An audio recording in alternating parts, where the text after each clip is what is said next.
اس میں تو کوئی شک نہیں کہ پاکستان کی ثالثی ایک بڑا اہم رول پلے کر رہی ہے ان مذاکرات میں.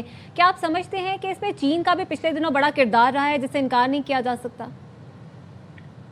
چین بڑا ڈائریکٹلی انوالوڈ ہے، اس میں کوئی اب شک ہی نہیں ہے. ابھی 2 دن پہلے جو ایک 5-6 پوائنٹس کا ایک فارمولا بنایا گیا، دوبارہ ایک پریزنٹ کیا گیا ہے دونوں سائڈس کو، وہ پاکستان نے چین کے ساتھ ہی مل کے بنایا ہوا ہے. چین کا انٹرسٹ بہت زیادہ ہے. دیکھیے خالی ایران اگر آپ چھوڑیں، اگر باب المندب کا ایشو بن جائے اور یہ ایشو چیزیں بن جائیں تو یو آر لوکنگ چین کی بھی کوئی 40% سے زیادہ آئل امپورٹس امپیکٹ ہوتی ہیں. اور اس کو آپ اس کی اہمیت کو نہ بھولیے جو اگلے ماہ دورہ ہے ڈونلڈ ٹرمپ کا چائنا کے لیے، یہ بہت امپورٹنٹ ہے. اور بھی جو دورے کی ڈیٹ چینج ہوئی تھی وہ ڈونلڈ ٹرمپ نے نہیں کی تھی، وہ چین نے کی تھی. اور جو مارچ میں پہلے اوریجنلی ان کا پلان تھا، پھر اس کو چین نے کہا کہ جب تک جنگ ہو رہی ہے وی کی ناٹ سٹ ڈاؤن. اور یہ 15 مئی کا دورہ ہے. اس کے بعد پچھلے دنوں چائنا کے ساتھ بہت زیادہ منہ ماری بھی ہوئی ہے ان کی، بڑے سخت. میں نے آج تک چائنا کی فارن منسٹری کے اتنے سخت بیانات نہیں سنے. ایک جگہ تو انہوں نے یہاں تک کہا، جب انہوں نے کہا کہ ڈونلڈ ٹرمپ نے کہا کہ میں نے ان کو لکھا ہے اور مجھے یقین دلایا ہے چائنا کے پریزیڈنٹ نے کہ ہم کوئی اسلحہ نہیں دیں گے، تو انہوں نے کہا آگے سے اگلے دن کے فارن منسٹری نے لکھا کہ یہ چائنا کی اپنی مرضی ہے کس کو کیا دے کس کو نہ دے، ہمیں کوئی کچھ بتانے کی کوشش نہ کرے. اور آخری لائن یہ تھی کہ دنیا کے جو لیڈرز ہیں ان کو بات سے پہلے اپنے لفظ کا they should choose their words carefully, اپنے لفظوں کا چناؤ احتیاط سے کرنا چاہیے. اتنی سخت زبان جو ہے وہ چائنا نے کبھی استعمال نہیں کی. اور اب ان کو نظر آ رہا ہے کہ چائنا کو بہت زیادہ لوگ مڈل ایسٹ کے گلف کے as an alternative source of stability دیکھ رہے ہیں.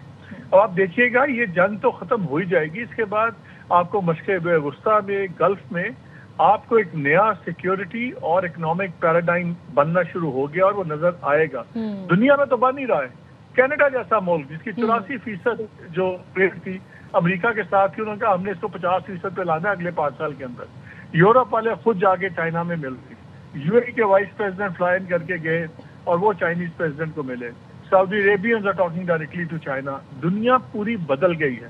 اب ٹرمپ کو نظر آ رہا ہے. یورپ کے اندر کل ڈیٹا آیا ہے کہ یورپ اب یہ دیکھ رہا ہے کہ شاید وہ کہتے ہیں کہ جی لگ یہ رہا ہے کہ ہمارا ریسیشن شروع ہو گیا ہے. سو پوری دنیا ایک میلٹ ڈاؤن کی طرف جا رہی ہے. ٹرمپ کے پاس آپشنز بالکل نہیں ہے اور بریواڈو بالکل اپنی جگہ ہے. اور ان کی اپنی انٹیلیجنس کی کل رپورٹس آئی ہیں، کل بھی آئی ہیں، 2 دن پہلے بھی آئی ہیں کہ ان کے پاس میزائلز کا 60% لانچرز اور سامان محفوظ ہے ان کے پاس. ایران کے پاس 40% ابھی تک ان کے پاس اپنے ڈرونز کی کیپیسٹی ہے.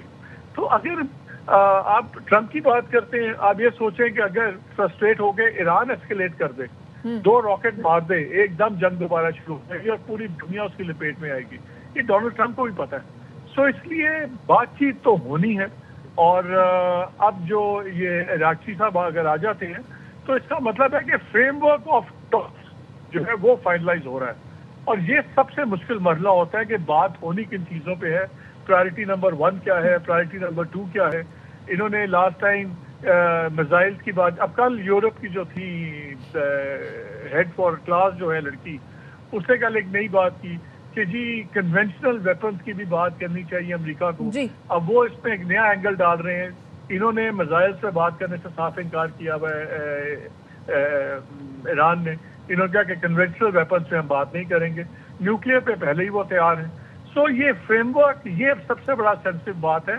باقی تو ہرمز طے ہو جائے گا، ایک براڈر فریم ورک طے ہو جائے گا. جیسے کامران بھی پہلے بات کر رہے تھے، دا ڈیول لائز ان ڈیٹیل. دیکھیے بڑا سودا آرام سے طے ہوگا لیکن جنگ رک جائے گی. اور یہ فریم ورک، یہ راکشی صاحب والا جو پہلا گروپ آ رہا ہے، یہ بہت ہی کرٹیکل میٹنگز ہوں گی اس میں.